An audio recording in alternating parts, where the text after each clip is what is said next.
welcome to Babble Scribbler, the podcast wherein we talk about whatever the fuck we want.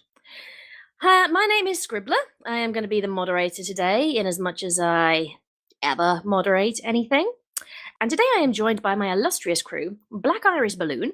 Hi, I'm back. I'm washed up, not very famous pony guy. Illya Leonov. Hello, everyone. I read things and occasionally sing things. Starryflame. Hi. I do singing covers and voices. And making his podcast debut in all senses of the word on this channel, Xena. Hello, I do lewd stuff on Twitter, and that's about it. Frequently steals my phone whenever we get together in real life. Oh, he does that to everyone. We get together and define get together in real life. You know what I mean. Never leave your phone around him. Yeah, never leave your phone around him, and also apparently be very careful of what you say, because Xena will turn anything into a lewd. Don't leave your underwear out either. Oh god, yeah. For those who've been around on Twitter, Xena is the famous panty stealer. Well, wasn't that like that it just accidentally got misplaced? No, it wasn't. He took them on purpose. I mean, that was the story he sold to us, was that he accidentally took it. I've maintained the story of if you didn't want them stealing, then you shouldn't have worn any. For the context, when we were at BronyCon 2017, I think it was, Xena and I and a group of other people were in a, what was it called? BRB? No, I forgot what. Airbnb. That was it, an Airbnb house, and it was, horrifically shit. So midway through one of the other days, we had to move, and I was still at the con, still working. So Xena just threw everything into a suitcase in my room, and maybe inadvertently, but I have my suspicions, ended up with a pair of my knickers and took them home, and then posted pictures on Twitter of his pony plush wearing them. Oh yeah, I got given a little plushie. And people made offers for them as well. That was a little creepy, to be honest. Oh yeah, people. I got multiple offers to buy them. I think the highest bid was like $150. I was like, nah, no. I told you to take that. Wait, you did? I didn't do it. Yes, well, I didn't do that, but I still got them somewhere. No, I told you to take that. So if you've got those, but and then you want to buy them first. Fine. I'd never worn them. They were brand new. No, I mean, like, if someone tried to buy, like, because I know that that's a thing in some places, it's they buy, just wash it and then send it off, then, then it's not creepy. It doesn't get any less creepy. They can't do anything too perverted to it, that's the thing. Bursera. Once they've bought them, they're fine, they can have them, whatever, I don't care. I just wanted my friends to make some money off this inadvertent thing. Either way, should we get back to the actual podcast now? Because this has been a weird opening to this one. I think it's going good. I like the direction of this so far. God damn it. What we are meant to be talking about this episode of Babble Scribbler is movies we despise. And everybody should have turned up to this podcast with at least one movie chosen that they really dislike, the more controversial the better, and why. So we're going to go in order with this. I will pick people to explain why, and then we'll have a bit of a conflab about it afterwards. Sound good? Sure. Yeah. Okie dokie. I disagree, but it's too late now. Why do you disagree? I don't. I just wanted to be. I just wanted to be just a contrarian. That's fine. Continue. You're just being a rebel in general on your first podcast. You've just come in here to upset the apple cart. He's English. What do you expect? Wait, she's also English. Well, she's Midlander. I know. I can say it because I'm Australian. Hang on. Australia doesn't Bloody exist. palms. Can we stop on this for a second? Hang on. She's English, but she's a Midlander, therefore, yeah.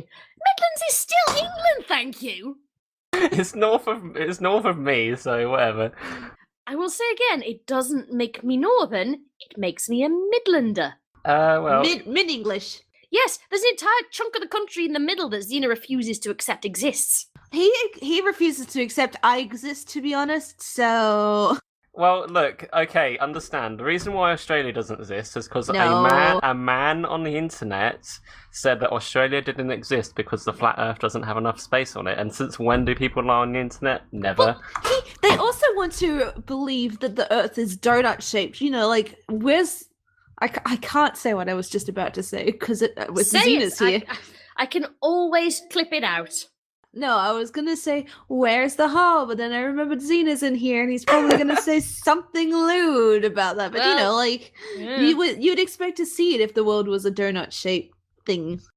Yeah, I want to go to that place where you can look up and see the rest of the Earth. That sounds like fun. Oh, but by the way, if you guys want to hear more about like flat Earths and such, I think Isaac Asimov on YouTube does like interesting videos on the science of that. Flat Earth does not exist. The science of it? Yeah, you can basically artificially constructed planets, not that it's real.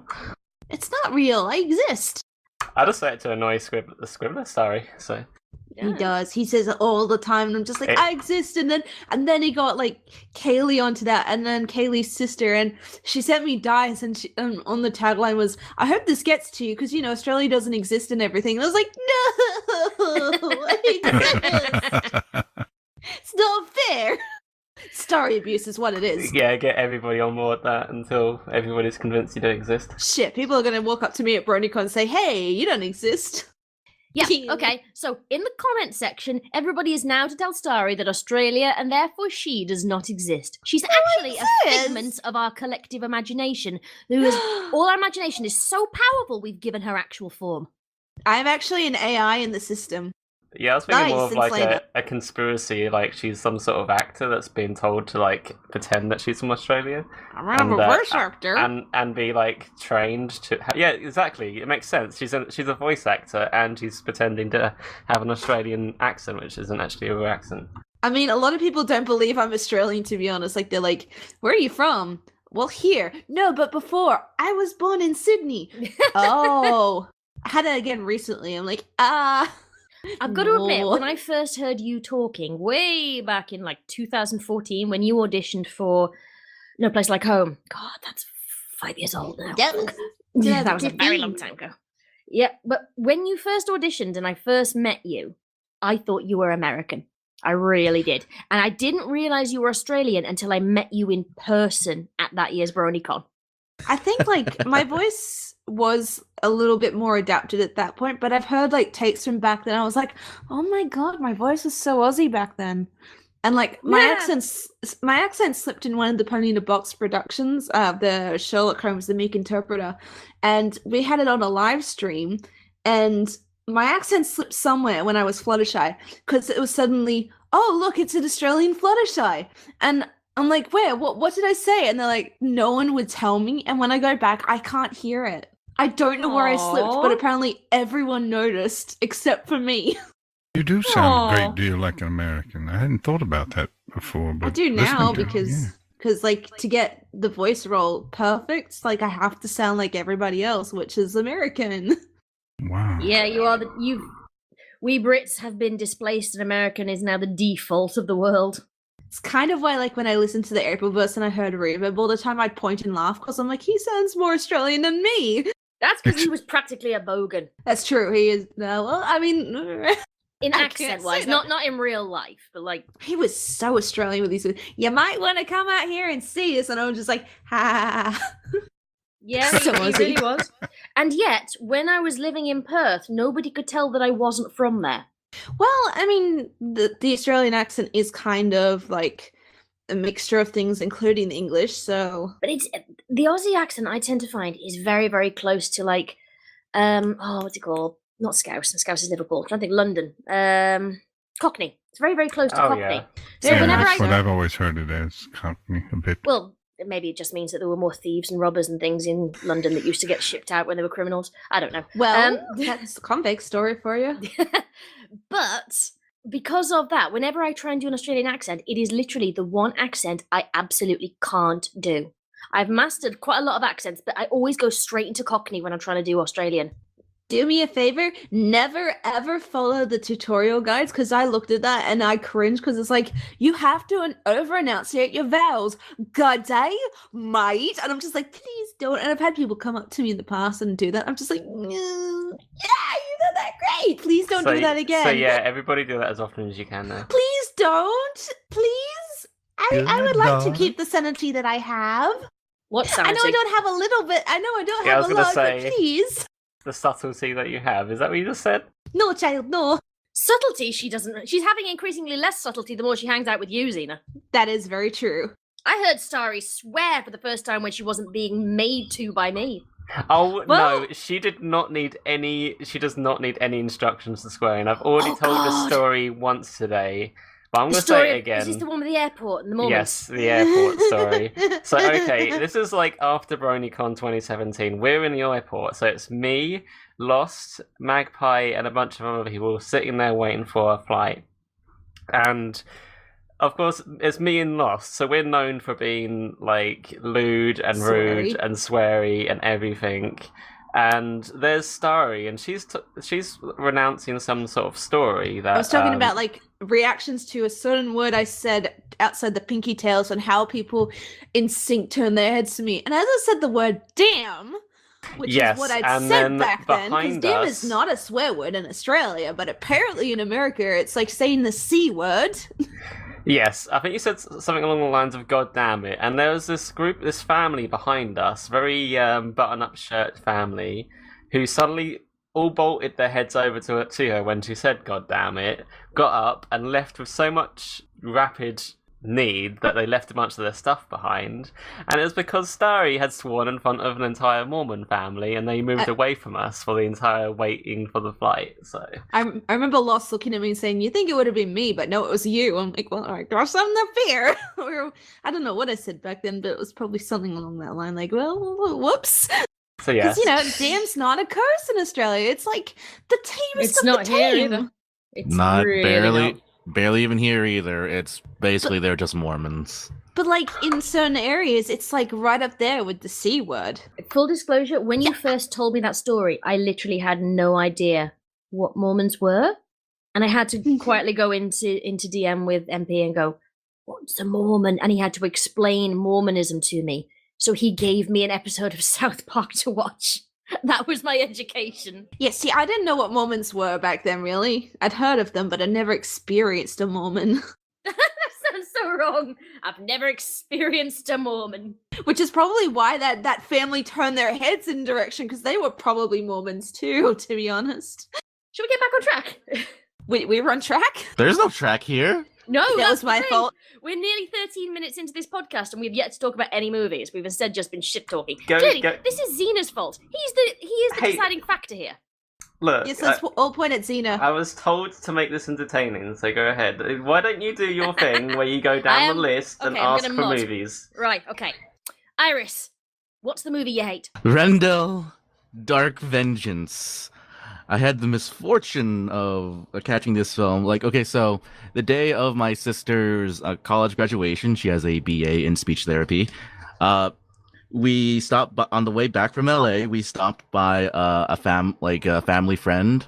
And they in their condo, and they had this movie playing like in the living room, and I'm just like, I'm bored with like all of the conversation, so I'm just So that movie was This movie was playing on the TV in the living room. I was just bored with all the conversation and all that, so I just stopped to watch it half because all of my electronic stuff was dying at that point, because I'd been up since like 6 a.m. and it's like close to like 4 p.m.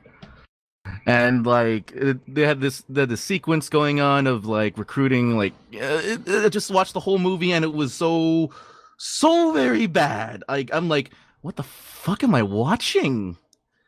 And then I watched the whole thing, and I looked up the name later, Rendel Dark Vengeance, and it's this Finnish superhero movie. That's what it's billed as, the first Finnish superhero movie. Oh my god, this is like Punisher fan fiction. That's the best way I could could say that, but then that'd be an insult to good Punisher fan fiction. You know what it reminds me of? A What? cross between Big Daddy from what's it called now? The parody superhero one where Nicolas Cage played Big Daddy. Kick ass. That was it. It looks like a cross between Big Daddy and Spawn, that late 90s version movie. I would just say like Spawn plus Punisher, because that's what this thing is.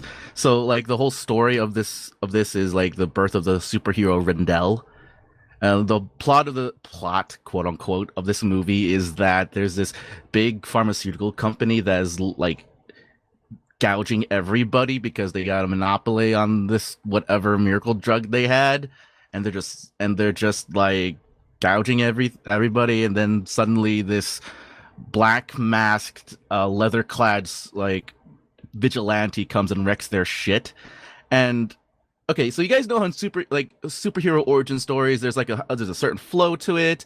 Like you have their traumatic origin, then you have their first mission, then you have the climactic finale. You know how that structure goes? Yep.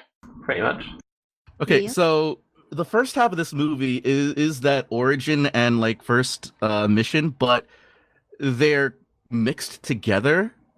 Like they cut between each other, but without any like visual edit to the point where like I thought these things were happening at the same time. So it was just a confusing mess in the first half. Like I thought like, oh, the superhero dude that's like kicking everybody's shit, and this weird like mousy dude who's cowering in fear at something and talking to his family are like happening in two different places at the same time. No, the guys who edited this lacked such like basic skill that they couldn't separate them and make it understandable. And so it wasn't until like the end of the first half of the movie I was like, oh, this is his origin, and that was his first mission. Wait, so it's the same guy? Yes, I didn't even Oh. know that till halfway through because of the way it was edited. That seems somewhat counterintuitive for a movie. Right? And it gets worse because like they had this whole like 30 to 40 minute sequence of recruiting this like group of like 6 of the bad guys' mercenary friends, and they all had like 5 to 10 minute introductions of like how they were remorseless and they would kill without warning and all that shit, and they get sent after Rendel, and then they get fucking wharfed in like 2 seconds each.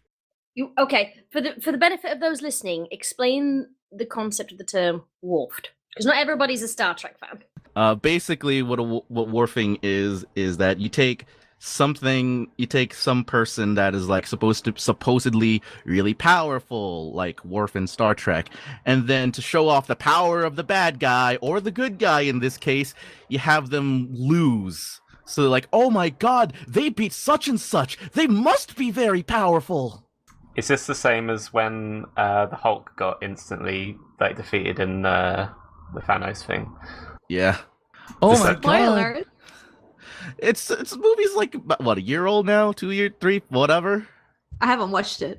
I don't know I haven't time watched anymore. I haven't watched any of it. This group of this group of mercenaries that was taking like 40 minutes to recruit go down in like 2 minutes each, and like all that build up for nothing, and the action, quote unquote, that they go through is so badly choreographed, and the cinematography is confusing because it breaks the line of action a lot, and it's not very coherent.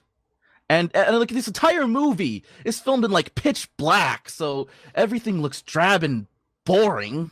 But it needs to be edgy, right? How would they know? Oh, and like one of the worst parts is that like, have you guys seen that picture I posted? I have. Oh, I'm staring at it. That mask that he's wearing is like this like hardening resin that's somehow the antidote to the vaccine. What the fuck? Of course it is. And it Makes also is sense. like bonded to his face, so he can't take it off. So it's kind of like Curse Word's mask in The Tale of the Lost Narrator. This means he doesn't speak at all. How does I mean, he to eat? be fair, in that story, they probably shouldn't speak. I don't know how he eats. I don't know how he survives. IV drip. Probably an IV drip is probably the only way he can get nutrients into his body. His base of operations is this old, worn-down warehouse where he stored the stuff. But yeah, and so he doesn't speak, which makes him like the most boring main character of all time. And then just like later in the movie when he's on a raid on the big bad guy's hideout, like he just takes the time to pick up a rock on the ground and make scrapes on the bad guy's car. And when the bad guy's just like screaming at him, you know what he does? He just looks at him and flips him off because we're in fucking high school again. So it doesn't do anything big or like meaningful. No. or- It's Basically, like- keys he his does car do- and flips him He off. does do like big and meaningful things, but this is like he specifically takes a break in the action to do this after he just wrecks all of his mooks. He just like takes a rock, keys his keys his car with the rock and then flips him off like we're in fucking high school again. It's like, damn, you need to kill everybody, but now you've also keyed my car, which is the significant part. That just reminds me of like Dragon Ball Evolution of the entire car scene in that. I think they're probably going for that whole, that you've just got wrecked trope, and there's one guy that's like, oh, your mother was a whore and blah blah blah, and the good guy just turns around, the guy immediately backs down. I think they're going for something like that, but it just sounds really Oh, and speaking of the bad guys, so that group of mercenaries that took like 6 minutes to recruit and are supposed to be very professional and badass, right? They don't know anything about gun, like how to handle a gun, because one of their own was fighting Rendel at close range and hand-to-hand combat, and two of them derp just pulled out their machine guns and started firing at Rendel while one of their own was like in the line of fire, and you're supposed to be disciplined mercenaries who know better. So instead of being like the traditional mercenaries, which are usually like ex-Iraqi veterans and such who know their shit, they're just like gonna try and waste them with machine guns whilst somebody's in a fist fight with the person that's on their side. What you should do is go after them with a chainsaw, though. That would be more gruesome. And lo and behold, they accidentally kill their guy. Of course. Does he use him as a body shield or what? As a meat No, shield? it was just an errant shot. Oh, that would have been at least a little bit interesting if you meat shielded him. I can see what It you mean would by have this been. movie. It This would have been, movie's choreography sounds really weird.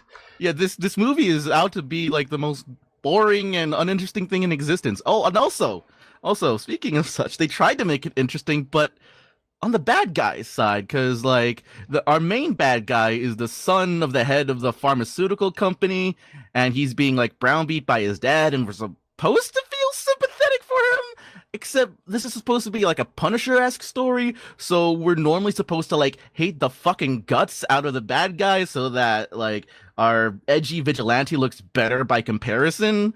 But no, they're trying to make us feel for this guy. Maybe that's the plot twist. Maybe the plot twist is that like you've got this superhero that's actually a super zero, and it's actually from the bad guy's perspective. Perhaps maybe that's the point. 0 to 0 and no time flat. 0 Yeah, I was going with that. just like that. That would imply this movie had forethought put into it. I mean, I don't know. It's a stretch, but maybe that's I know nothing about this film at all. So Yeah, I think this is you've picked a definite obscure one for us to kick off with. Because I fucking hate it. That is the entire premise of this podcast. In fact, I believe your hatred of this movie was what inspired this podcast. Yep. Oh, and like nothing in the action makes me believe that Rendel is like this awesomely super skilled vigilante like Punisher or Batman or anything else like that, because of just the way that they move feels like so clunky. And like not even Dark Knight clunky, because that one felt like he knew what he was doing. This one just felt like he's wildly flailing and somehow he's killing everything. it's their self-insert OC in the DC world. Exactly! That's what this is! I just got there like, oh, that's what it is. And he can't talk like Deadpool, right? No, he can't! Because that mask is on his face! It's just... That mask is a little bit weird. It looks like you put on a rubber mask and then used a blowtorch to fuse it to yourself for some reason. That's essentially what it is. It's like this rubber epoxy thing that blocks bullets somehow. It's got like the white eyes. It's like a Mexican wrestler or something, to be fair, looking at it. Mm-hmm. And like it blocks bullets somehow and makes them really tough to concuss. There were a lot of Mexican wrestler movies that were made with superheroes, like Neutron, the Atomic Superman. If you ever get a chance to see any of those are hilarious. I shall link in the I description. feel like I've heard that one. I can only hope they're better than Rendel, because I was just wishing that my Kindle hadn't run out of battery or that my phone wasn't about to die so that I can not listen and watch this shit. But there it was, and there was no escape from it. Yeah, Neutron, the Atomic Superman versus the Death Robots. The way he defeated them was he gave them a command: remove your heads. And that was how he defeated the death robots. That sounds like an amazing way of defeating death robots. That sounds infinitely more interesting than Rendel. It was funny. Pretty smart. Wasn't there a very famous Mexican wrestler, movie star, El Santo or something, who never ever removed his mask? Ew. Monsieur Sweatface, I guess. No, I mean, like, he had various different masks. Like, he was never ever seen in public without a mask on until I forget his. But it was famous because he was like one of the most successful Mexican masked wrestlers of all time. But I remember that coming up with him when it was on Fact Fiend, and the only time he ever took his mask off was randomly, without warning, on a talk show, a Mexican talk show. I've got it. There's an article. Yeah, you're right. Mexican wrestler El Santo never took his silver mask off until his face until 1984, 10 days after he passed away. Well, 10 days before, wasn't it? 10 days. He was on a talk show 10 days after he passed away. Yeah, necromancy. So 10 days. Yeah, 10 days before he died. So he did his entire career, which started in the early 1940s and ended in 1984. So that's 44 years of wearing a mask. Of somebody, them never seeing his face. He'd be able to avoid traffic that way. Like he'd be able. It's the whole Michael Jackson with his kids scenario. He could go wherever he wanted and not get swarmed by like either fans or enemies. He'd be able to just live normally. Well, yeah, but he revealed his face, and the theory is that he knew he was dying. I think he had cancer at the time, and so he wanted at least one incident of people knowing who he was and what he looked like before he passed on. But he was like the most famous Mexican masked wrestler, and I swear he was in what might be the greatest stupid B movie of all time, which was Jesus Christ Vampire Killer. Oh my fucking god, I remember that. Heroic Tale Chat had like a torture session where we tried to sit through how long we can watch through that whole movie. I lasted like 5 minutes. Greg watched the whole thing. You didn't get El Santo then because he turned up and threw a plane at them, at the lesbian vampires. I've only seen the Abraham Lincoln Vampire Hunter, not Jesus Christ. You're actually correct. He had a successful, quote-unquote successful B-movie career, which is 50 films. The titles of these are crazy. Santo versus Zombies, Santo versus Frankenstein's Daughter, and Santo versus the Vampire Woman. God. A lot of 50 B movies. Hence the plane at the lesbian vampire. He was really, really entertaining to watch. Oh yeah, by the looks of it, that he was the draw for these movies. So, and there's like aluminium statues of him, and there's like stuff in museums about him. So yeah, he's definitely a very interesting guy. Well, if nothing else, then we've discovered some movies that people need to go and watch. 50 B movies from the early 70s. And specifically the movie that Illya cited. And one movie that you should watch with friends so that you can all despise it together. Drinking game. Oh god, no, you'll die of alcoholic poisoning. That's why you limit you watch you watch your rules. Right. So, moving on then. Illya, what is your most hated movie that you've brought to the podcast? Well, now someone's stolen my panties, and I'm trying to find them. So, Goddamn it, Xena. Xena, what did you do? Give those back. Xena! Hey, what? I would have probably put them on you in the first place. So it's fine. I'm going to go back a bit because I can, and take a classic, and probably step on a lot of toes here. Ooh, this is what we like. That's why we're ponies. We don't have toes. Yeah, this is way back then. When I was a child, I liked horror movies, scary. Well, not horror movies so much as scary movies. One of my favorites was Teenagers from Outer Space. And these guys from outer space came and they had these ray guns, and if they shot you with it, you turned into a skeleton. And I was deathly afraid of skeletons, so it was really frightening. So someone said, "Oh, I know a movie you've got to watch, and it's going to be on TV this week." And I said, "What is it?" "Alfred Hitchcock's The Birds." And so I said, "Oh, that sounds like a great movie. I'll watch that." I was highly disappointed. I found nothing at all scary about a flock of birds. And I recall being angry by it and saying, "What are you making me watch?" In the years since, folks have told me that I was a fool for not being frightened of birds, but I simply wasn't able to generate any fear of them. That's a controversial opinion, but that was one of the points of the podcast, is that we bring movies that maybe people would disagree with us on. So, does anybody have a rebuttal for Illya? I do. Well, sort of. Go on then, Starry. So it's not exactly a rebuttal, as in I don't think it's the one I'm thinking of. I'm thinking of the one that I got excited about was the Nostalgic Critic one, but I don't think that's Birdemic. I remember. Yeah, I was like, oh, birds. No, but I remembered my mom, we went, it was somewhere in Europe. I can't remember where it was, but there was like this old Hitchcock museum type hotel room thing with a cafe and stuff. And they had a stuffed raven in the corner and quotes from the bird, sorry. And my mom was just like, I hate this, I hate this, I hate this. And I was like, why? And she explained that the birds actually gave her nightmares as a child. I love ravens. I just absolutely adore them. All the corvids, really. We have ravens that visit our house. They had it set up very ominously in that whole room. They had that whole large over-sitting chair sort of thing in like a dark corner. And I think it was storming that night too, so it gave it that very ominous feel. She was just like, no, please get me out of here. I want to sit on the bus, please. Oh, your poor mum. Yeah, but she was okay. She had my dad there for a comfort in us, so. Oh, I mean, snuggles tends to cure fear. Has anybody else here seen The Birds? No. Just Birdemic. Actually, one of my film arts class, in my film arts class, we actually skipped Hitchcock because we were pressed for time because like other things took too long to do. Hitchcock was one of those filmmakers who he really was a master of his craft. But not every film was a hit, and I've got to admit, I'm with Illya on this one, that I can admire the cinematography of that film. I was too young to admire cinematography. I was just looking for something scary. No, I've got to admit, I saw it when I was a late teenager, when I'd gone off to university, and I did my American film and politics class.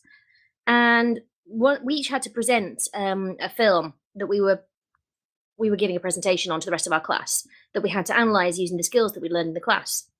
And one of the people brought forward The Birds, and they made me appreciate the artistry of it. But I went off and watched it, and I wasn't scared. And I was a complete as a mouse. I was scared by everything. But even I just went, this isn't scary. And the other thing that kind of makes me not appreciate that film is what Hitchcock did to Tippi Hedren, the lead actress. What did he do? He was quite famous for using, like, he was in some ways the Harvey Weinstein of his time. Oh no. Yeah, he slept with, or at least encouraged lead actresses to sleep with him. And if they wouldn't, he literally said, I'm going to destroy your career if you don't. And Tippi Hedren, she did refuse. And he destroyed her career. I'd rather have not known that. I sort of liked the man before today, and now I don't. It's one of those that you have to, I find anyway, you have to separate the works from the artist, like the death of the author. Because there are some authors and filmmakers and things that you look back and think, I wish I didn't know that. Like when I found out that Gene Kelly had been supporting the IRA with money, it was like, oh, great. Now I can't watch Singing in the Rain without thinking of Irish bombs. Thanks. Oh, yeah. So, yeah, I definitely feel like with a lot of classic Hollywood, there was a lot of shit going on behind the scenes. Like, even like classic true. Hollywood, when you look back at things like Shakespeare in Love, I liked that film, and now I found out that Harvey Weinstein was just a complete and total asshole the entire way through. I would wager that these things are probably even more prevalent now than they were back in the old days. There's so much more access. I think so. And I think that More there access are... and people talk more now, too. Exactly. Social media has kind of changed the landscape quite a bit. Everyone wants the drama and the gossip. Well, the trope of the casting couch became like a cliche for a reason. So, and Hitchcock was apparently one of the reasons. And Tippi Hedren, good on her, didn't fall for it, didn't want to think that was the only way she was going to get ahead in Hollywood, but he used his influence to make sure that her career suffered. That's off to her then. Yeah, I think she did come back into acting not long, like quite a few decades later. I recognise. I'm not a huge movie buff, but I do recognise her name. So she must have been in more than just this because I've never seen it. I'm gonna have to go on the wiki. Wiki and... That sounds like a terrible verb. And it looks like is Tippy like a screen name? Yeah, Tippi Hedren was her actress name. I have no idea if that's her real name. I'm gonna find out. Well, it's in quotes, so I'm guessing it's a given name. It was okay. According to this, it's her Hollywood name. She was born Natalie K. Hedren in Minnesota. Her father was of Swedish descent, which is why she was Hedren and why she chose the name Tippi. Yeah, she's in a film that's coming out this year. Oh, really now? Yeah, Unforgettable. It's in pre-production. She's still acting? She's still acting. My God. She was in CSI in 2008 and in Cougar Town as herself. She was in Batman the Brave and the Bold. She was the voice of Queen Hippolyta, Wonder Woman's mum. I think that sounds quite apt. Sounds like she's had quite an interesting career then. Yeah, well, a woman who's going to stand up for herself and take no crap and then go and live on an island with no men. I think the actress who's going to play Tippi Hedren seems quite on. I think I know her from Bold and the Beautiful, because apparently she was in that. She also played herself in Cougar Town. Has anyone seen Cougar Town? I have not. Isn't that the one with Courtney Cox in it? Yeah. Created by Bill Lawrence. What sort of role did she play in that? She played herself. Wait, yeah, herself? It sounds like mature porn or something.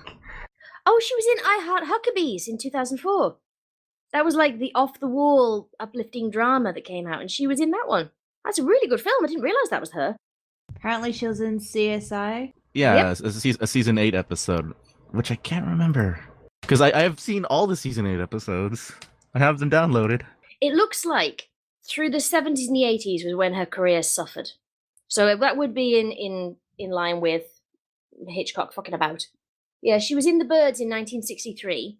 She did some other stuff in the 1960s, and then throughout the 70s and 80s, she barely worked. And then in 1990, she was in some TV movies and TV series, and it looks like her career has really taken off since then, that she has very rarely been out of work. So good on her. Glad that she managed to survive all that. Yeah, it's a bit of an up and down. Yeah. Right, so we've discovered something interesting from Illya's quite controversial choice. Who else said that they had watched it? Sorry, did you say you've watched The Birds? No, my mum did. She had nightmares about that one. Xena, had you watched it? Nope, I haven't seen it. I've heard of it. I think I did a media studies course a few years ago, and I think it was brought up as a subject for a presentation then. But I can't. The parallels between your life and mine. I can't remember what it was about at this point because I was in college and didn't Probably care too much. Birds.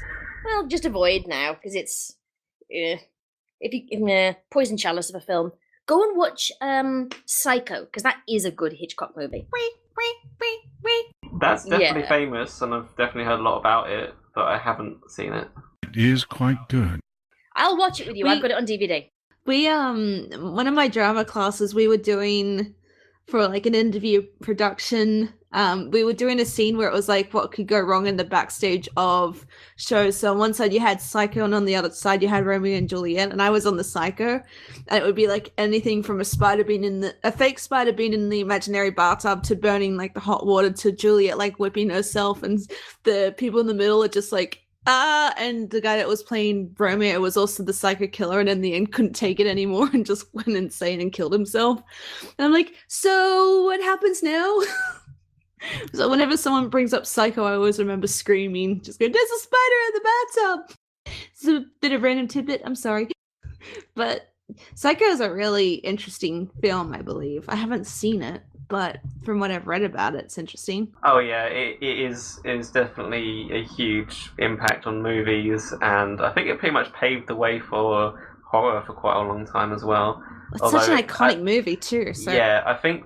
However, I think after that, a lot of the stuff that happened in that movie was made into a bit of a cliche because it was used so much. But that's sort of the origin story, I think, really, Psycho. That's one of the problems with the cliches is that we get so used to them that then we go back to the originals and we think, this has been done before. But that was the origin, that was the start. It's like trying to find the Wilhelm scream. It's like, where was that? Because it's like, you can't find the original because it's been used so much. It was just way ahead of its time. There were no movies about crazy people with personality disorders back then. It was way before Sybil or any of that sort of schizophrenic movie trope It was quite ahead of its time. Well, yeah, that's one of the reasons I think that people should go back and watch Hitchcock. As much as he is a very, very problematic director, his films started whole genres. Rear Window is genuinely good. It's still really suspenseful all these years later. I mean, they did remake it after a fashion with Disturbia in like 2007, I think it was. And I forget the name of the actor, the very annoying one from Transformers. Shia? Shia LaBeouf, that was it. Shia LaBeouf was in it, and for once he was tolerable. Shia LaBeouf. Oh my god. Yeah. Cannibal Shia LaBeouf. What? Turned him- What? Turned Wait, himself. you've never seen that? No. Oh, You my never, wait, you God. never seen? I Oh, must we got find this memes to thing. show you. Memes time. That said, he turned himself. He was, I think he still is an actor that basically went out to make himself into a meme, and then I believe he lost his mind because people started memeing on him and he couldn't take it. I know there was something to do with a flag, that he kept moving a flag Oh around. yeah, basically that I'm going to be giving a very brief and probably a take on this story, but basically when Trump got elected, he said that he would be, I think, keeping a flag at half-mast for the entirety of his until the next presidency replaced him, so the entirety of his stay in office. And basically he had a live webcam in a field that he owned, and it was placed on the flag in the middle of this field. And it's actually the beginning of a story of one of the most epic sort of Reddit people working together. Basically, watching the footage, they managed to look at the stars in the background at night, watch planes going back at night, and managed to narrow down exactly where the flag was. And it even came down to people honking their horns nearby, and then the stream, people watching it could direct them closer. And then eventually they found the field, and what they did is they ran over and replaced the flag, the half-mast American flag, with like a meme flag of some kind. And Shia LaBeouf lost his mind over that. He went a bit off the wall after that. But yeah, it's kind of an interesting story. Didn't he hide the flag in Britain somewhere at one point? Yes, he put it on a building in the UK, and what happened was a group of parkour people managed to climb up to the top of the building and replace the flag then as well. And Bloody hell, that is dedication. yep, and they had like GoPros on and everything. So a group. Oh my fuck. So this is All what I this mean. to fuck with one That- guy. Yes, exactly.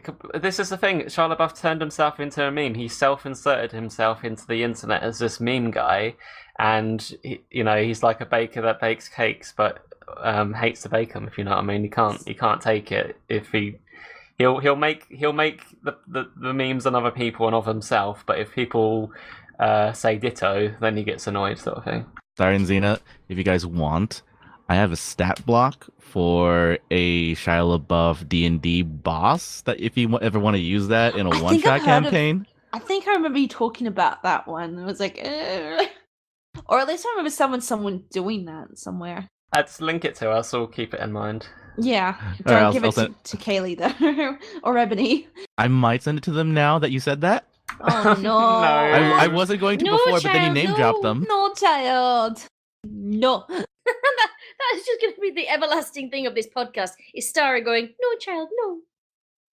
It's like when in Them's Writing Words, it's not a proper episode of Them's Writing Words unless I've said fuck off to someone. In this one, it's going to be Starry going, no, child, no, in a weird Irish accent. Anyway, if you guys if anybody wants to see the story behind this Shia LaBeouf thing, I think there is actually a few good videos on YouTube which catalogues the entire event from the flag and everything else. I'm actually So- intrigued. So there's like almost a documentary style thing covering it from a non-biased perspective and just what happened and when.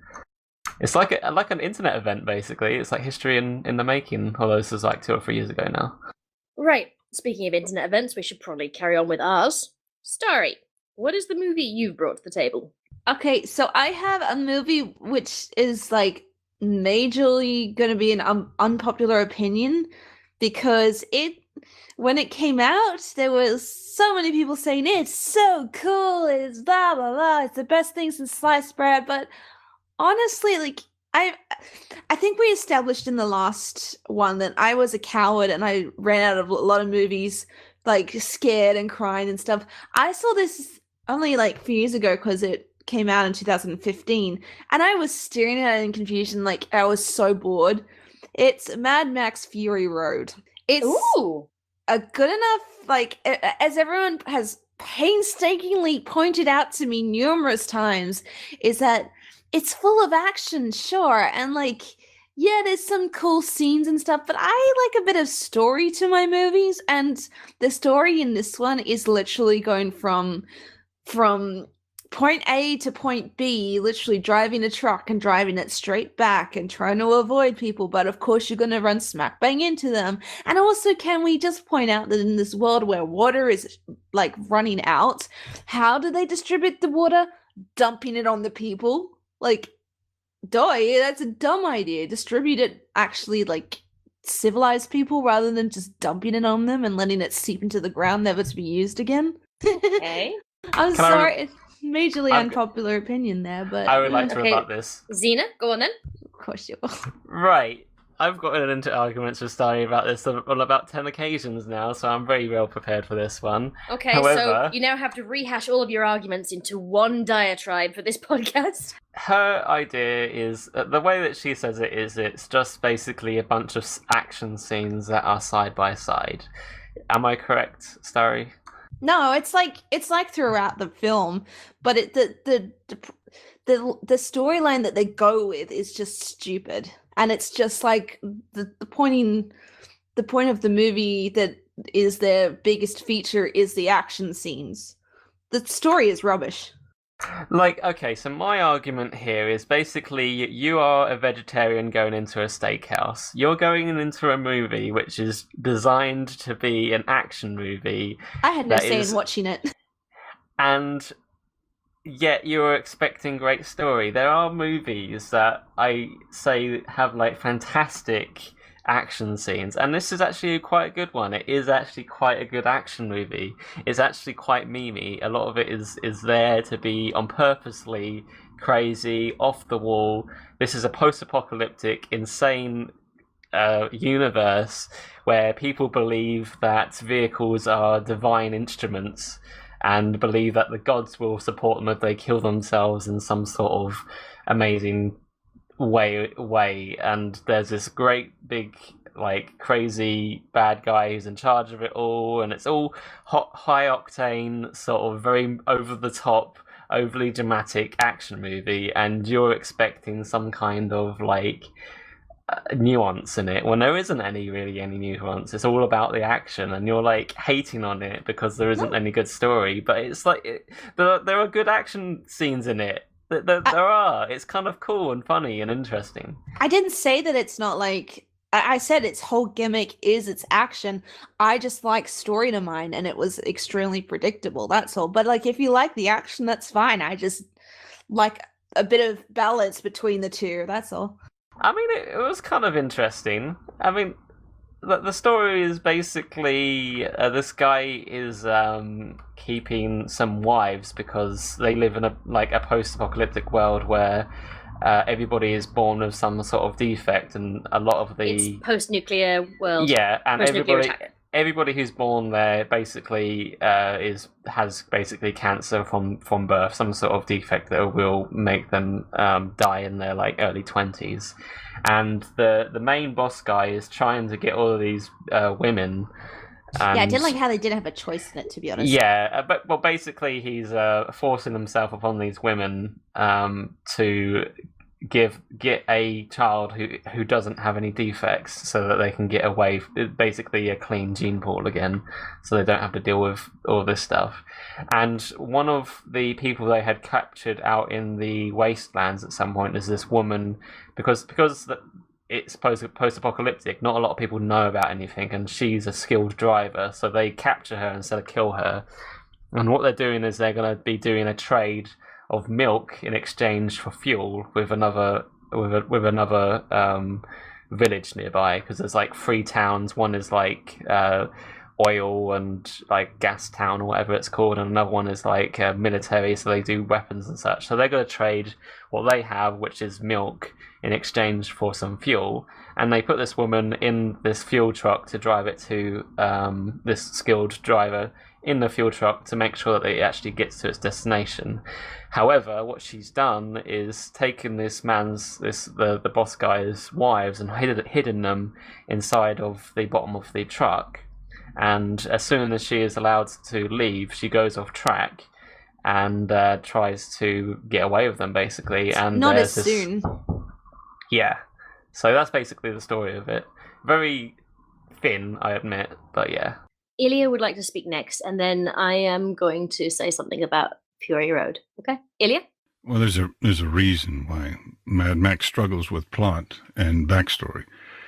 The original movie, which was made back in the 70s with Mel Gibson, the very first movie, was originally intended to be a different story than it was. It was to be set in a modern city, and it was to be the story of a fellow who was an ambulance driver, and he would continually become more and more jaded as he would travel from accident to accident and seeing these horrible wrecks and things. And it would turn him into some sort of evil person. It was to be a character study. The problem was they couldn't afford to shoot in the cities. They couldn't afford fancy sets or nice buildings to shoot in, so all they could find for the budget they had was backcountry and these old buildings that were falling down and everything. And so they just changed the setting to a post-apocalyptic one and then just sort of made a movie as they went along. There wasn't any backstory to it. And the backstory was never written until the second movie came out, because by the time the second movie came out, they had made a book based on the first one where the author had written in the backstory for it. And that's where the backstory for Mad Max came from. So it was originally just a discombobulated series of action events with no backstory. And I think that carries over into all the genres of it. One of the things that is said about Mad Max as a franchise is, as Illya said, yeah, the first movie is a bit of a hodgepodge oddball thing. Has anybody here ever seen the other Mad Max movies? I haven't seen any. Nope.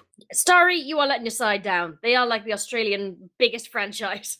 I have seen a couple of them, but I don't think I've watched many of them all the way through. They are definitely worth a watch.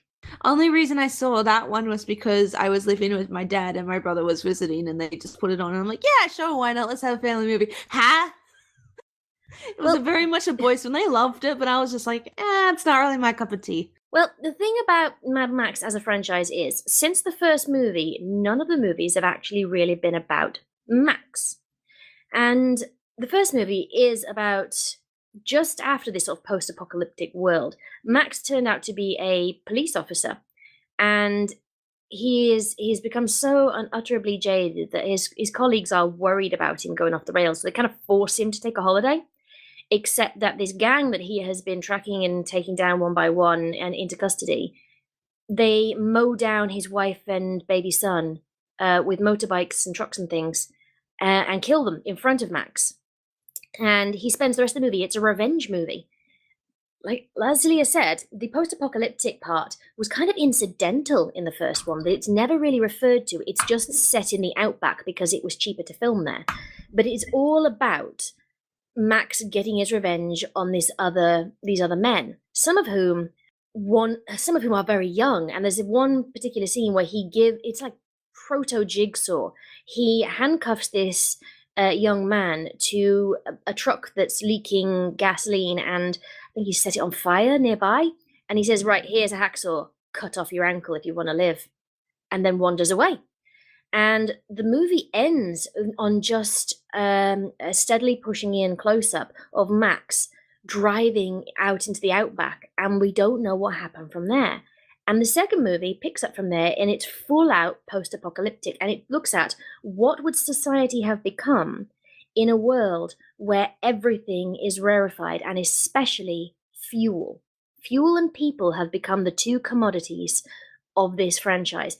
And from that moment onwards, Max was never the focus of the story. It's always been he runs across a different group of people surviving in this wasteland and just becomes a bit of a tool for their stories. So in the second movie, it's about this little community who have been absolutely harassed to the point of near extinction by a leather-clad motorcycle gang, including Lord Humongous, who is possibly the best character of the entire fucking franchise. Just Lord Humongous looks like something who has escaped from. Is he cousins to Biggest Dickus? From that's he walks around in tight leather thong. I like this guy. Yeah, Lord Humongous is amazing.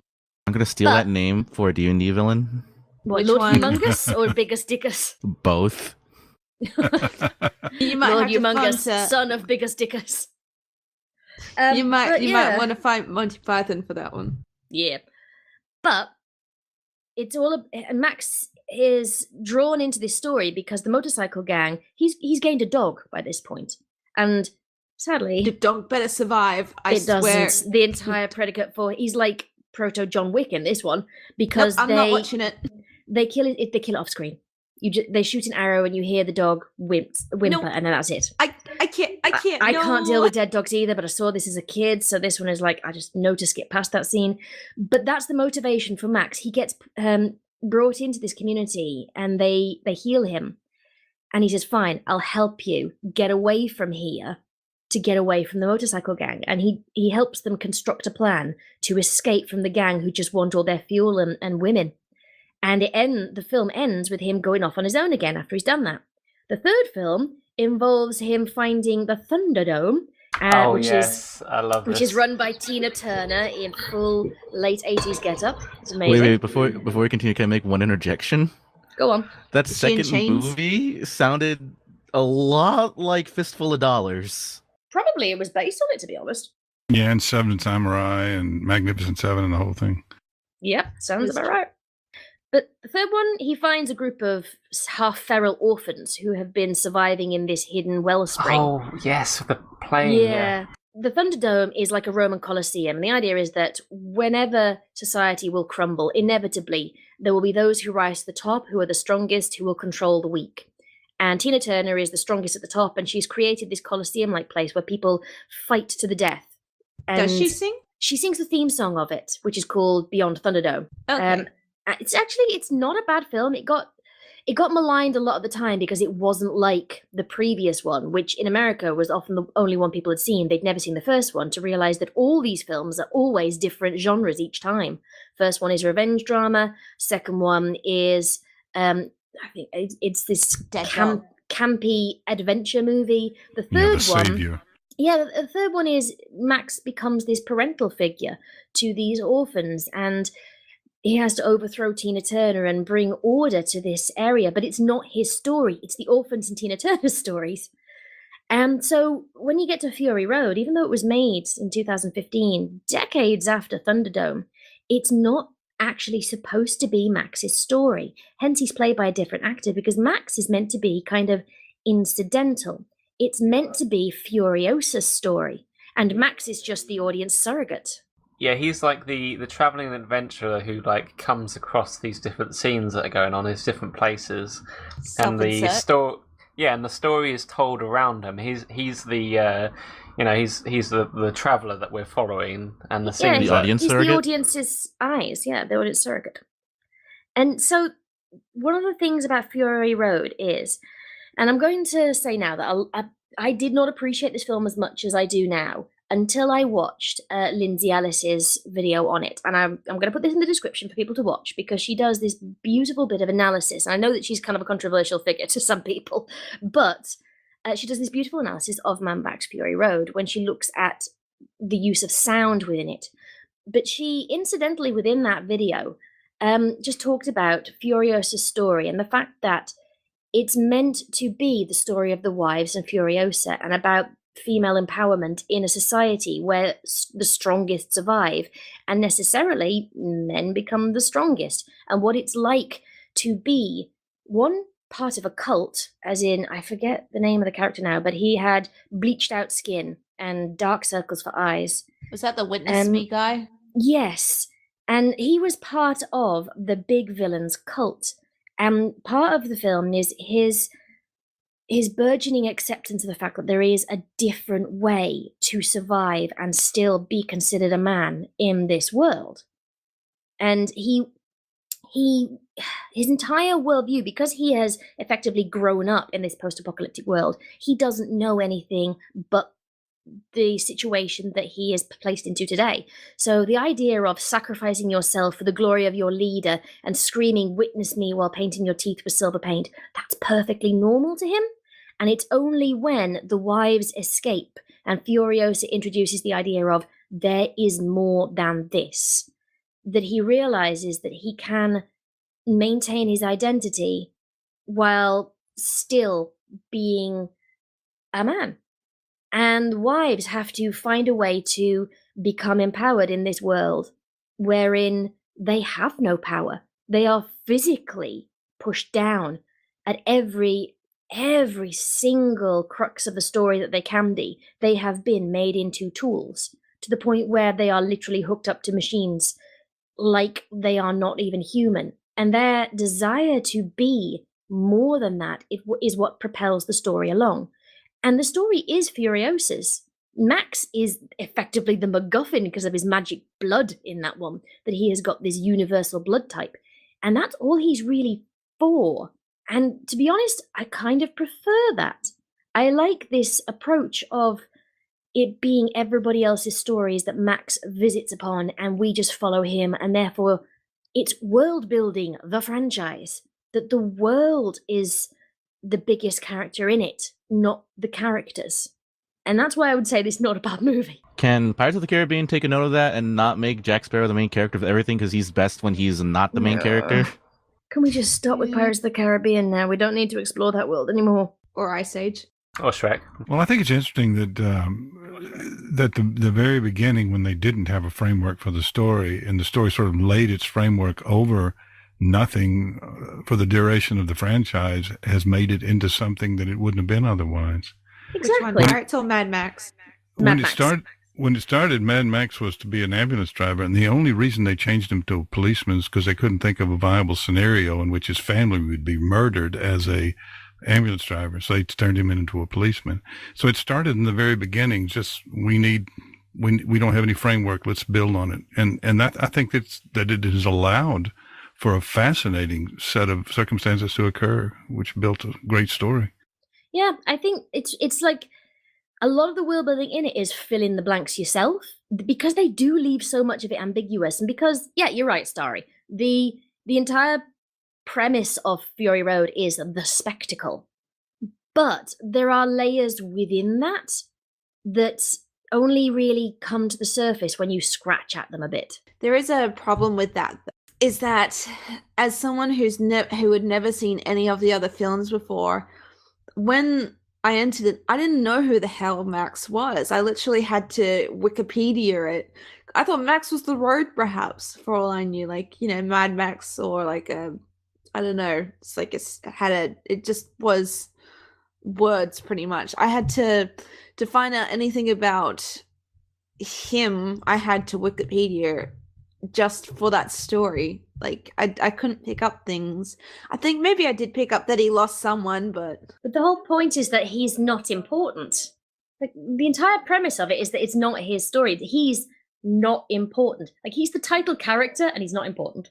That's what I'm saying. Like, I didn't know that, and I was just so confused that this guy who I assumed was the main character just suddenly was like background fodder in a way. That's and I was problem. So confused.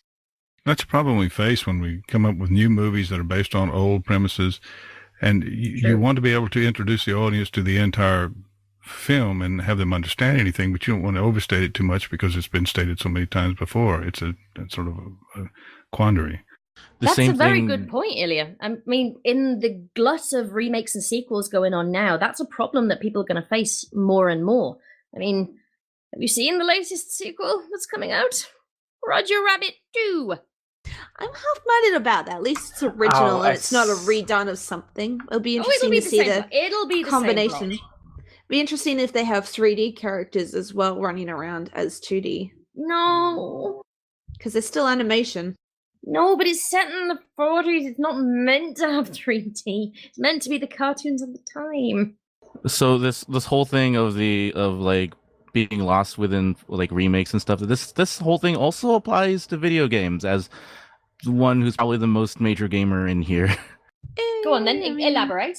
I mean, because video games alongside movies are experiencing a whole glut of going back to our roots, or like remaking stuff like the much vaunted Final Fantasy VII remake, or the going back to the roots video games like Resident Evil 7, Breath of the Wild, the remakes like Resident Evil 2. It's a lot of thought has to be put into like both introducing new people to the franchise and like giving them what like made the old one special, and like getting these like the old guard still interested in it.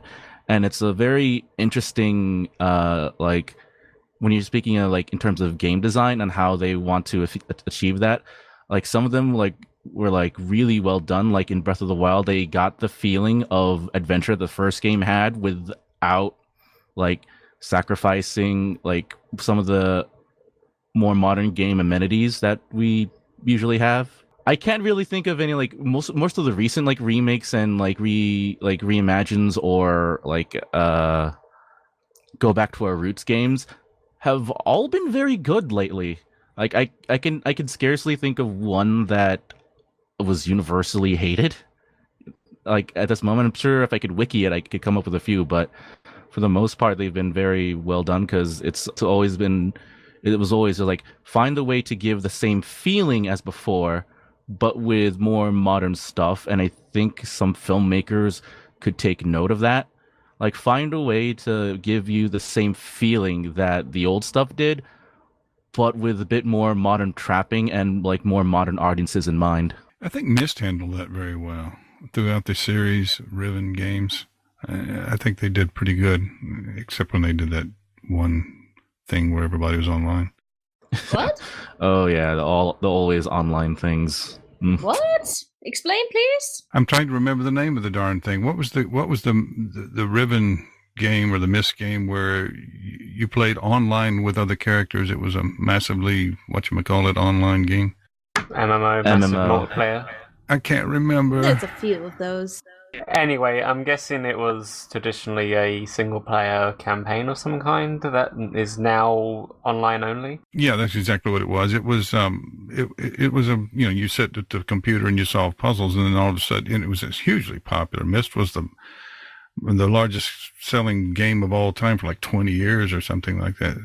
But then they tried to do it online once everyone had fast internet connections. Of course, the game was made before that. But once everyone had fast internet, and then in other games online started becoming very popular, they tried to make an online version of it where everyone could play together, and it just didn't take off. No one really got into it. Sounds kind of like Puzzle Pirates or something.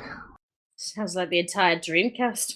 Every time like the game industry tries to follow the leader, like everyone who tries to follow the leader pretty much never succeed, because like the original like need for that game has already been filled and nobody needs any more of it. Oh, so like bandwagoning within the genre. It's so prevalent in the games industry. Like after Overwatch came out, a bunch of things tried to come out with character action shooters. They mostly all failed. I mean, like TF2 came out before Overwatch, but but Overwatch was like more widely known, more widely popular, and it was more like commercially like viable. True. Like and like everyone tried to follow that leader, and then when World of Warcraft came out, everyone tried to make more MMOs. When League of Legends and Dota 2 came out, everyone tried to make their own MOBA, and they just never panned out because for some reason those old cadres who make decisions at the head of game companies are like don't realize that once the niche is already filled, nobody needs any more of it, and they'll just keep going to the first game that gave them that feeling instead of making new stuff for them that gives them their own niche. I think Fallout 76 is a victim of that as well. As like the whole, I believe they used like the wrong servers and stuff, and therefore the They just whole didn't thing is finish it. Yeah. It sounds like they But- just didn't finish the game and met their deadline by But not they used the completing the wrong game. program as well, didn't they? Like It's don't know. basically a Bethesda game taken up to 11. the wrong codes were put in, I think. The Myst game was called Uru. That's when it was. Uru, Ages Beyond Myst, in case anyone Uru. even remembered what the question. I've always heard things about Myst, and it always pops up when I'm doing like trope searches, but I've never actually played the game myself. I might now. Oh, it's very quiet. People like action games mostly, and it's very quiet. I like my quiet games too. Then the quietest game I ever played, which is my favorite of all time, was the REM series, RHEM by Newt Mueller. It's fabulous. Wouldn't the most quiet game be Fluttershy's little game of who can be the most silent? One of the most interesting games I've played lately is Return of the Obra Dinn, where you have this magic pocket watch that will tell you the last couple seconds of this person's death, and you're on the ship called the Obra Dinn that came back to I've port. heard of this. Yeah, This is really... And then all you have to do is just like try to figure out how everybody on the crew died. That's it. I've seen some stuff of that. That is so interesting. You gotta use context clues. You gotta use stuff on the ship to figure out who these people are and how they died. And you go at your own pace. It's a very slow paced, quiet game. Sounds like a more relaxed version of Source Code in a way. Very non-linear, but it's also massively puzzle solving, and it's so satisfying when you are able to figure something out. I think I'd love that game. Yeah, it's like being being an investigator on a murder scene. Basically, you can use your own. I believe there's like several different ways you can things you can use to figure out what happened. So everybody has their own way of figuring out, using their brain to figure out what happened to this person in the last few seconds. And you can look around the room and the changes that happen to the ship, conversations I think that people have, notes that you find. And because people died on the ship at different places and at different times, if you can remember, you can see that objects are in different places of the room and things have been disturbed. Like, obviously, if somebody gets murdered, there's going to be a bit of a struggle, so you can see that things have been knocked over. But then when you go into another person's death, all that stuff is still up now. It's a very interesting game. And then minor spoiler, if you also notice some ship stuff, some of the hammocks are numbered to the same number as the crew list, so you can figure out who they are just by what hammock they were sleeping in, which is really cool. So very subtle, very slow. There isn't this rush that if you don't solve it, the murderer is going to come murder you. It's more like a CSI thing where you've got the time. Everything already happened. You just gotta figure out what the fuck went down. You know that film Source Code, right? That's what it's reminding me heavily of. I don't know that. I think it's the one where the guy is trying to figure out about the. I think it's called Source Code. It was a guy who he keeps waking up on a train constantly. He's been put into this system. His body is dying, and he has to figure out about a terrorist. That there was already this everyone on this train is already dead. Due to a terrorist attack, and there's an impending one about to happen. But to figure out who they need to look into, they need to solve what happened on that first train. So they keep putting him back, and it's in the end because he becomes self-aware of everything. Because originally every time the train blows up, it just resets him, and he was so confused as to where he was and what was going on. But then he becomes self-aware, and so they keep resetting it over and over and over and over, and he has to keep watching these people die, and he starts becoming attached to this one girl and stuff. That's very similar to the movie. Well, not similar, but similar to there was a movie I think called Deja Vu that came out. There's a bomber on a boat that's about to do it, and they can go back in time. And then there's also The Edge of Tomorrow, which is very similar. As a soldier that keeps dying. Because these aliens have invaded, and their ability to win every time in a battle is because whenever they die, they go back in time, and so they know the moves the next day. And this guy gets infected with the alien blood, and so he's the one that gets it. and the aliens start to catch onto him and trying to stop him each time. So it's like a race. If you guys want to play Return of the Obra Dinn, it doesn't require a very powerful computer to do it. So, like, you can just grab it yourself if you have the money. It's a very interesting game. Probably the most interesting I've played this year. Okay, we are going to have to go back on track now. Yes, let's do that. Okay. What is a track? It is what we've been veering way off of. Going off the rails on a crazy train. Well, you're the one driving the train right now, Xena, because it is your turn. What movie do you hate that you have brought to the table? You already know this one from me, and it's World War Z. Yeah, I know. I spent hours alongside you talking to, frick, what was his name? The author of Murky Number 7. Oh, yeah, oh god. Wiki it! Swiftly now.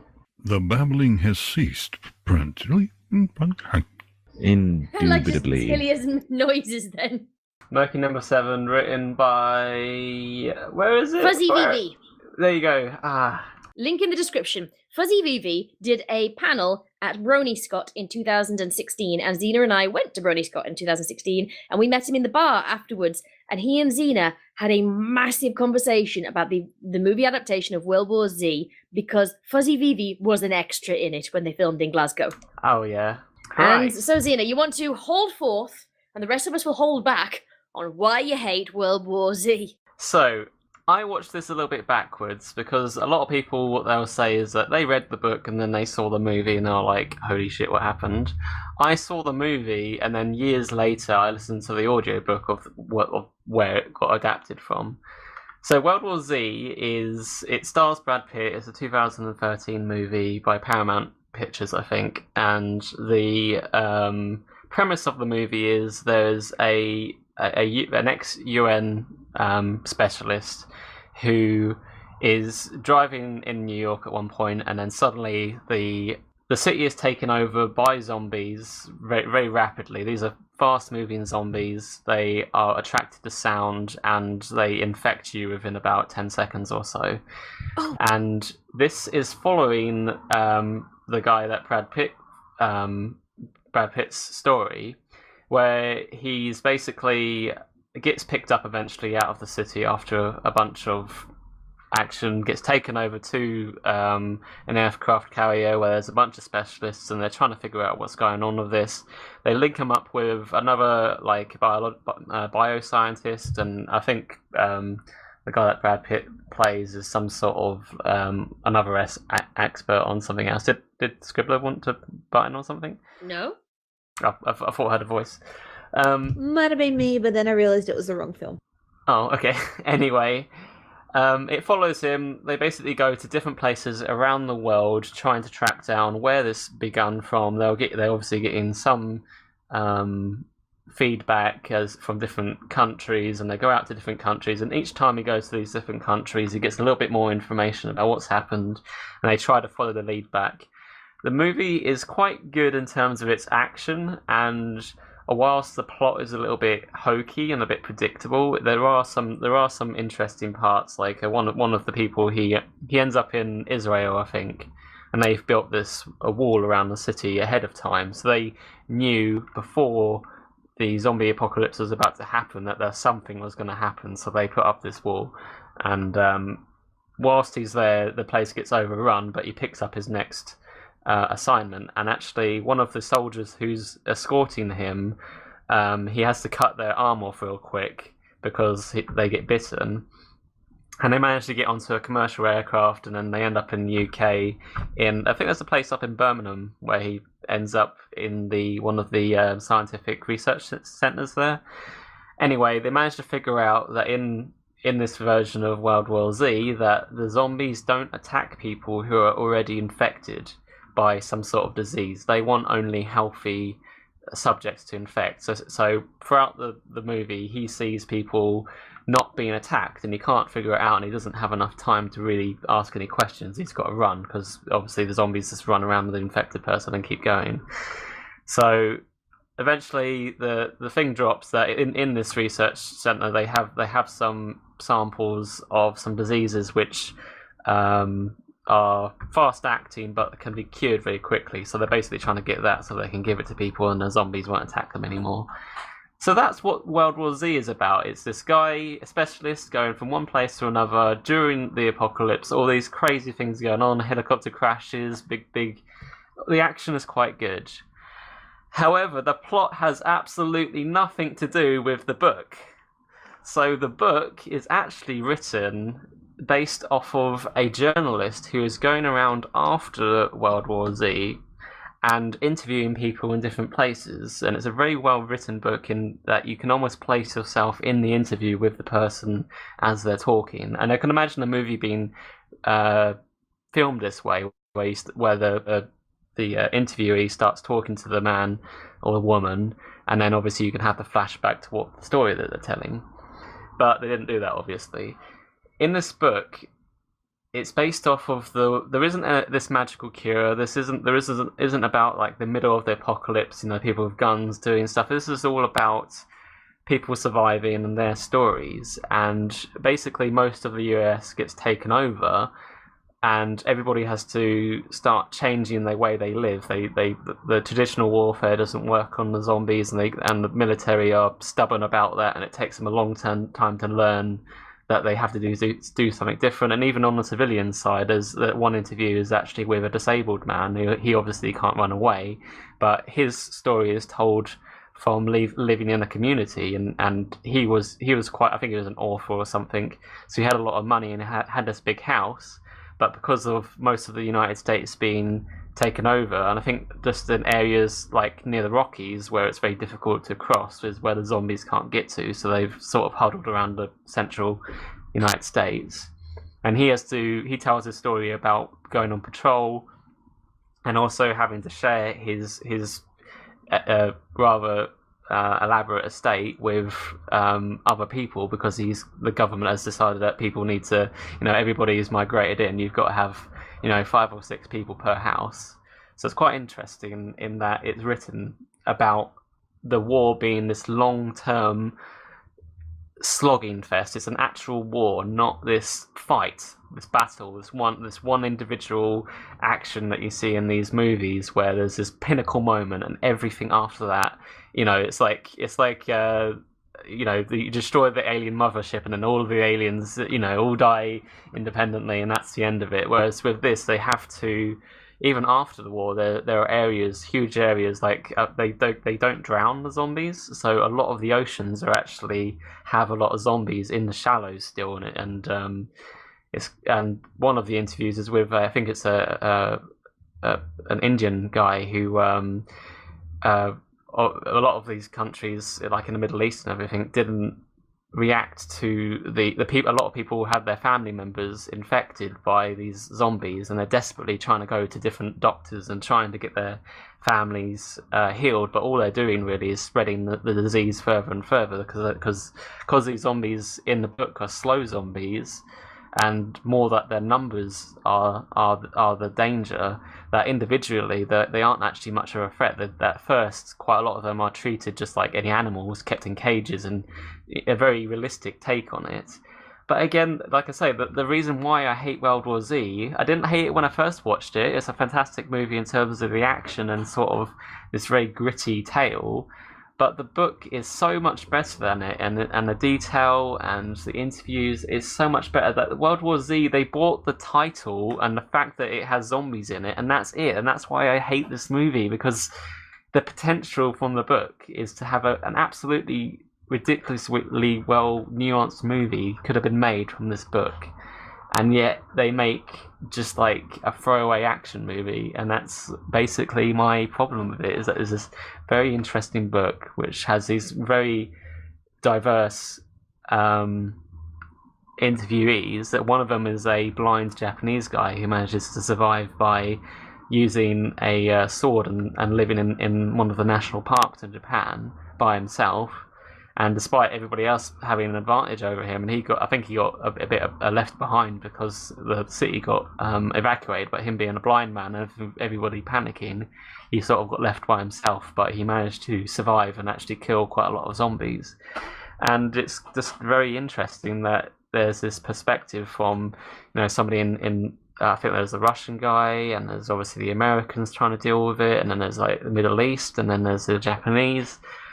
And the interview is conducted very much like you see in a lot of documentaries where they talk to different people and they cut back and forth into the action and from their stories.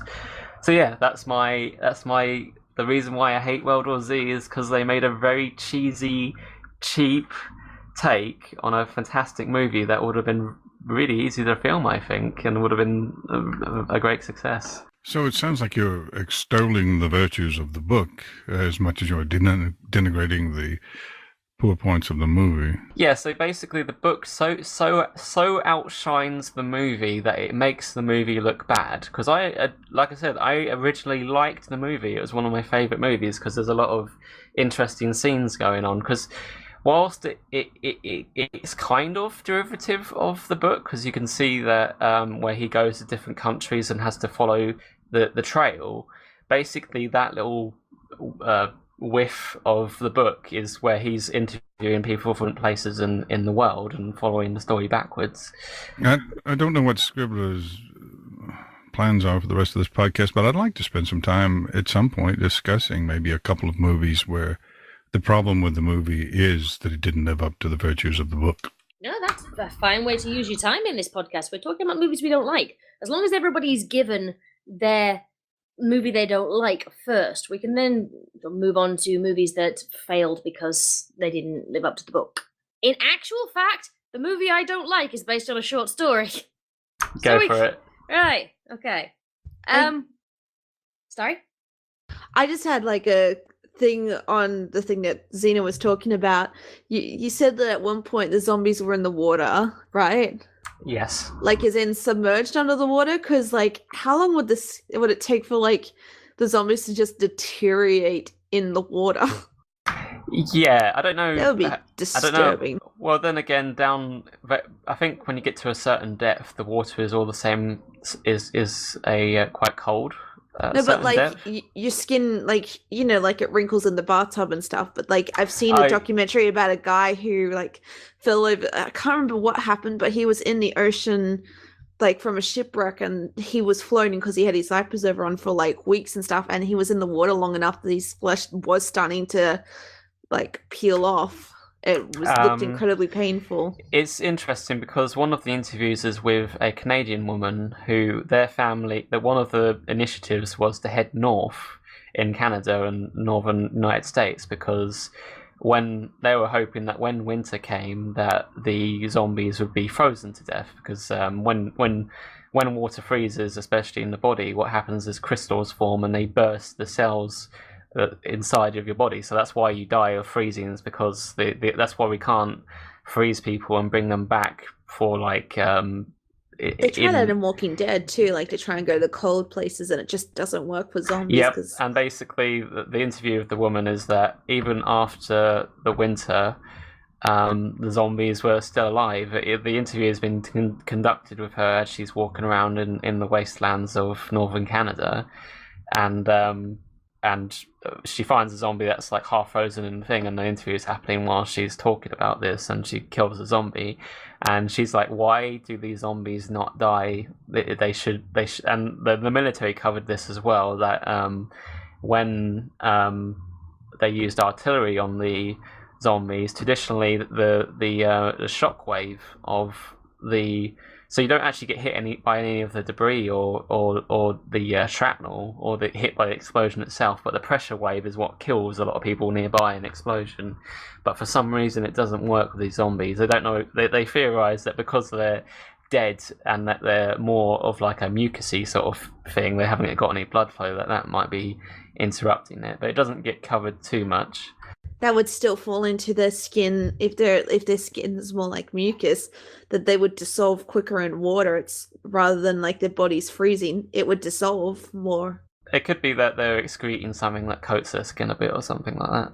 But we don't know what the origin, the zombie infection could have been a weapon, or it could have been like an alien infection or something. So another thing they brought up, or at least someone pointed out, like with The Walking Dead and stuff, is like that it wasn't so much the bites that were killing or infecting, but like the bacteria in people's mouths. So like if they were constantly getting bitten, can you imagine like what would be going into your skin? I mean, I don't think your movie follows the same logics, but ugh. Do you know how much bacteria there is in a regular person's mouth? Yeah, and then think of a dead one as well. How much more so there would be. Okay. So, kind of Sorry, that was just things. They were just things that stuck up with Xena's thing. Sorry. No, they were. It was an interesting side alley of conversation. That's the point of these podcasts. They're not called Babble for nothing. Yeah. And talking about Babble, let's go to the subject matter, or at least the title, which is Babbling the Babble Scribbler. So, do you have your own movie? Yeah, I have one I hate. It's based on a short story by Stephen King, and it's The Mist. Oh, you spoke about this before, I think, with me. Yep, I fucking hate that movie. It's one of those that when I first watched it, my emotions are so inextricably linked with that first viewing that even in retrospect that I've watched it and realized it's a very well-crafted movie, I still fucking hate it.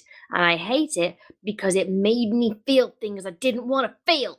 Wow, that's a new motive. Who here's seen The Mist? Because, yeah, I'm going to spoil the heck out of it because one of the main reasons I don't like it is the very, very last scene. So who here has watched it and who hasn't?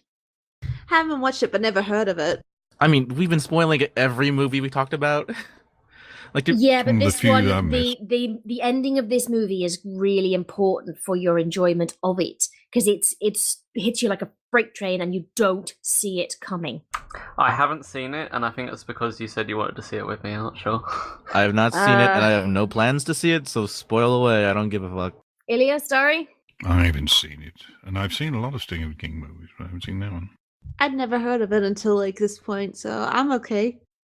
Okay, the entire premise of this movie is that one day this man, and the short story in the movie follow the same plot for the most point until the ending. One day, this guy, he and his wife live on this house by the lake by this neighbor whom he sort of gets on with, but they had some litigation problems earlier in the year, and so they're a bit tentative around each other.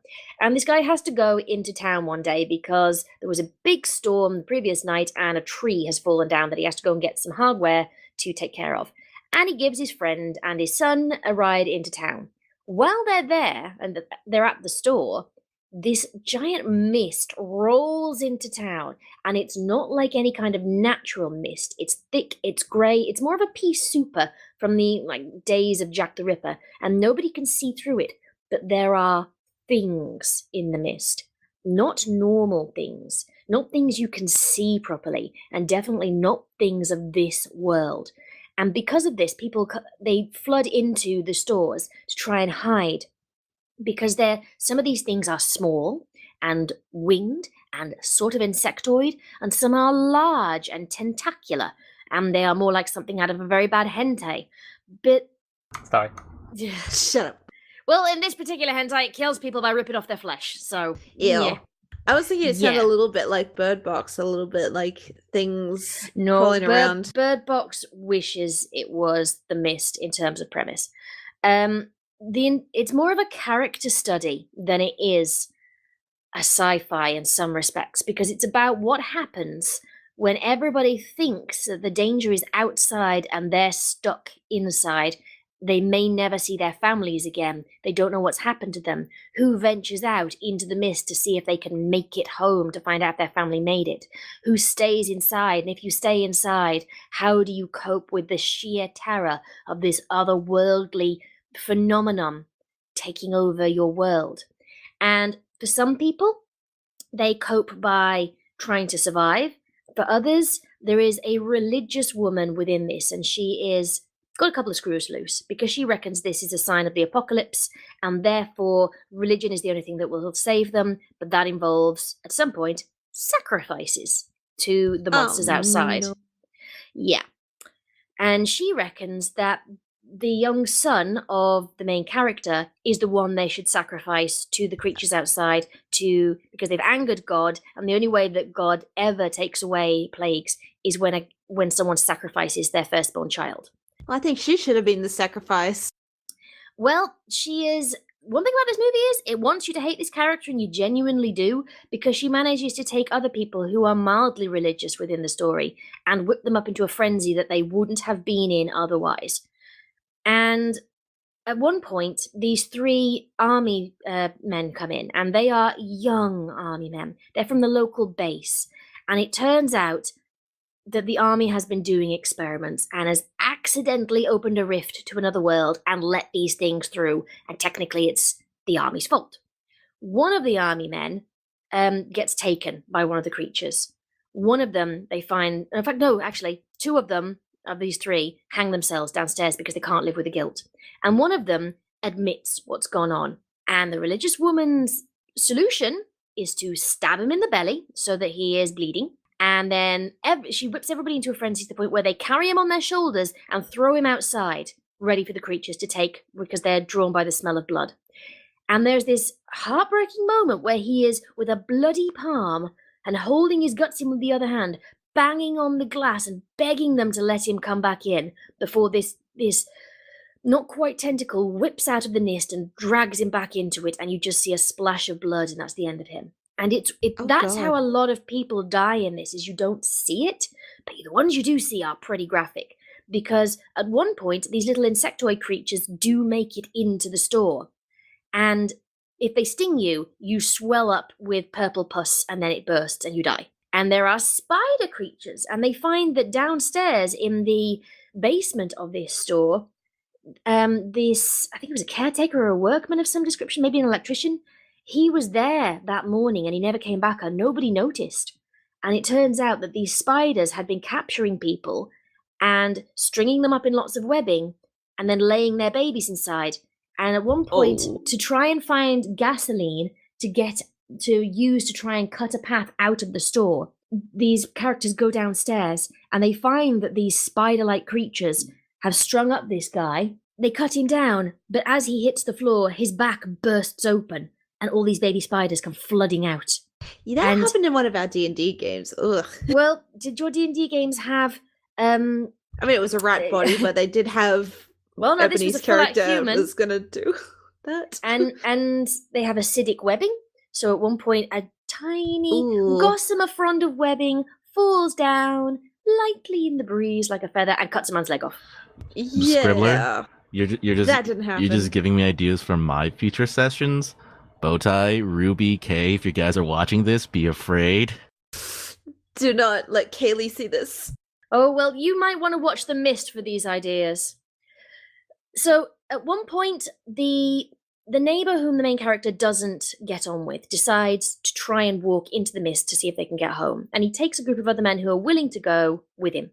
And they walk into the mist, and one of them has this rope around his middle. Now, when I first watched this movie, this was the scene I started with. I didn't really understand the rest until I went back and rewatched it years later. And they walk into the mist, and you just see them walk off. And the rope goes taut for a second. There's no noise, but everybody inside holding it feels it go taut and then go absolutely slack. And they figure that's the signal to pull this guy back.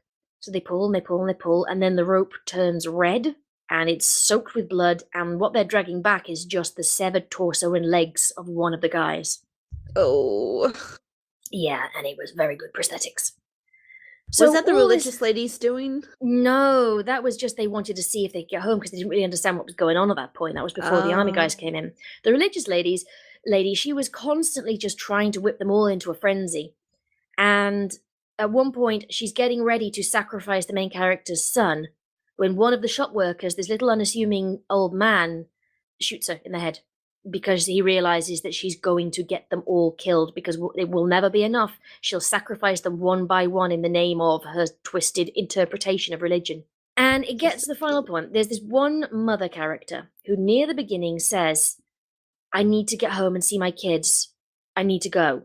Won't anybody go with me to see if I can get home? And nobody goes with her. And she walks off into the mist alone. And they all assume after the rest of this has happened that she's died. At the very, very end, the main character, his son, his friend/love interest, and this old couple have made it to a car and are driving back to his house to see if his wife's okay. She's not. The spiders got in and have got her. And they drive, trying to just find an end to the mist until finally their petrol runs out. And the car is just it stutters to a halt in the middle of this road. And the main character has a gun. And he exchanges this look with the love interest. And he takes out the gun. And he points it at his son, who is asleep and just waking up. And then you cut to an outside shot. And you just see the gun flash go off 4 times. And then you cut back inside. And the son, the love interest, and the old couple are all dead. And the main character is lifting the gun to his own head, pulls the trigger, and nothing happens. The gun's run out of bullets. And he realizes he sees this giant creature going past, and he thinks, this is how I've got to do it then. He gets out of the car, and he's waiting for this rumbling noise to bring this creature to kill him. But it doesn't.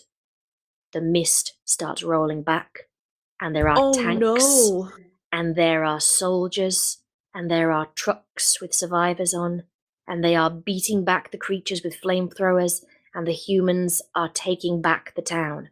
Now And I he know just- why you don't like Shakespeare. Nah. Well, he falls to his knees and just screams to the heavens, because if it had been the case of a few seconds, and he wouldn't have done what he'd done.